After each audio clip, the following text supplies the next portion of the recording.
future of urology will be directed by millennials who have a different set of priorities, as Richard alluded to, an approach to medicine than our older colleagues. Millennials surpassed baby boomers as the largest population group in 2016. There are over 75 million persons in the United States. Millennials will comprise 1/3 in adult Americans by 2020 and will make up as much as 75% of the American workforce by 2025. When you look at urology specifically, the current workforce of millennials in urology is about 15 to 17%, and that's in line with most other primary care societies. The definition of a millennial is a person that was born between 1981 and 1996. They're currently aged 22 to 37. The previous generations were Generation X, the baby boomers, and the silent generation.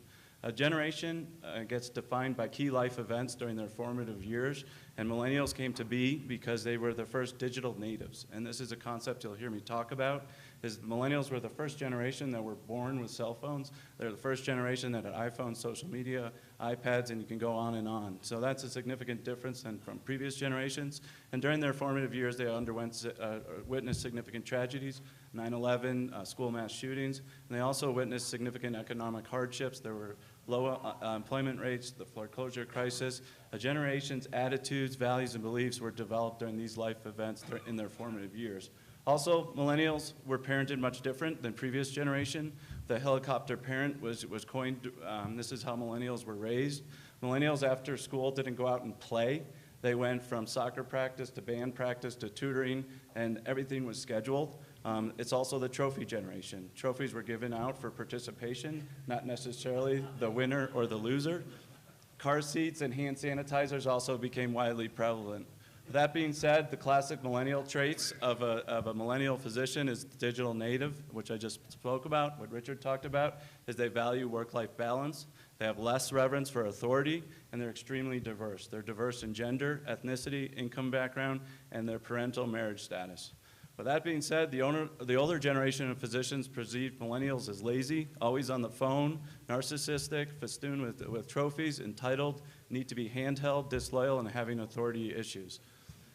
Millennials are obviously set up for a conflict with older generations of physicians due to their differing outlook and set of priorities on life. So what must be done? We have been conflicted between our competing roles as guardians of the profession and passers of the torch to the next generation. If we continue to alienate and resist this generation, patients will stand to suffer long after we are gone. We need to stop trying to beat them into submission with our ideals and must tap into what unique aspects millennials have to offer. They will apply their unique talents and perspectives to the field and catapult us forward in many ways we never thought possible. The remainder of my talk is that acknowledging and respecting and mostly understanding millennials' values will create a loyal and driven workforce. The digital native term is real. Millennials use technology much different. The average adult checks their phone 30 times a day. The average millennial will check it 157 times a day. Millennials spend on average 5 hours on the phone. They account for half the total minutes the Americans spend using smartphones. Millennials own more laptops comparison to desktops than baby boomers and older generations.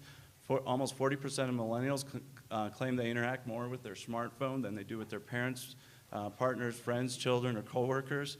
A study of 4,000 employees in 10 different countries discovered that 42% of millennials would quit a job if they offered substandard tech. Workplace tech is extremely important for the job that they accept. In 2014, over 80% of the millennials believe that technology will lead to a positive change in the world. So this is not new. You need to understand their focus on technology and their familiarity with communications, and the millennials have an inherent with using this technology on efficiency. They work much more efficiently than older generations with the use of their technology. The other thing is how millennials learn is much different than previous generations. And I think this was best said by Dr. Prescott, the Chief Academic Officer for the American College of Medical Colleges. And I'll quote him, is they're accustomed to having information at their fingertips, whereas before if you didn't know something, you had to go look it up. For this generation, looking it up means taking a device out of your pocket and getting that information right away. No longer is the practice of medicine limited to what you know, but your ability to retrieve that information, which is much different than the way I was taught and obviously the way you guys were taught. They're also very diverse. As we look at the coming generations in the U.S., we've seen a significant rise in Asian and Hispanic populations. Millennials are essentially called the bridge to our nation's diverse future. As Richard alluded to, they value work-life balance. A generation ago, this notion was inconceivable. And here's a quote that portrays is the millennials see how overworked and frustrated many of older surgeons are, and they don't want to end up like that, okay? The physicians coming behind me are less interested in autonomy and more focused on work-life balance. They want a life outside of medicine. They want to be able to spend time with their kids or just pursue their hobbies. And this is not a new concept. This has been evolving over many years. If you look at the data here, I'll just breeze through it, but the job was becoming less and less a central part of their lives. And then there's an increase in physicians taking part-time coming out of practice. And recently in the 2017 update from the ACGME, physician wellness it became a criteria to monitor its training, and it's no longer accepted, or it's now accepted, that physician wellness improves patient outcomes and can no longer be neglected. So with that being said, this was a great book that The Millennial Myth, Transforming Misunderstandings into Workplace Breakthroughs, and this kind of addresses the issues that a lot of us face with working with millennials, and it's kind of this one coin, two-side model where there's the traditional perspective versus the millennial-based perspective, and the point of this is just to highlight these differences and how millennials look at things differently than the traditional perspective. Most people think of millennials as lazy. They're unwilling to put in the time. The classic and traditional interpretation is that putting in the time gets the work done. If I physically see someone present, I feel more assured that they are working. Alternatively, millennials are focused on productivity, and they want to redefine productivity. Putting in the time and achieving work goals are separate actions, and in today's world are mutually exclusive. Those who put in the time might be, in fact, less productive than those who focus on what's needed to achieve the work goal. This is less applicable to medicine, but probably more applicable to the other work environments, specifically legal environment. A lot of people feel like the millennials feel like they're entitled. My older partners will constantly say this. You should be just happy to have a job. A job is a bare minimum way to earn a paycheck. You should put in the time before asking for any awards. You need to demonstrate that you are worthy. However, millennials have a much more entrepreneurial spirit.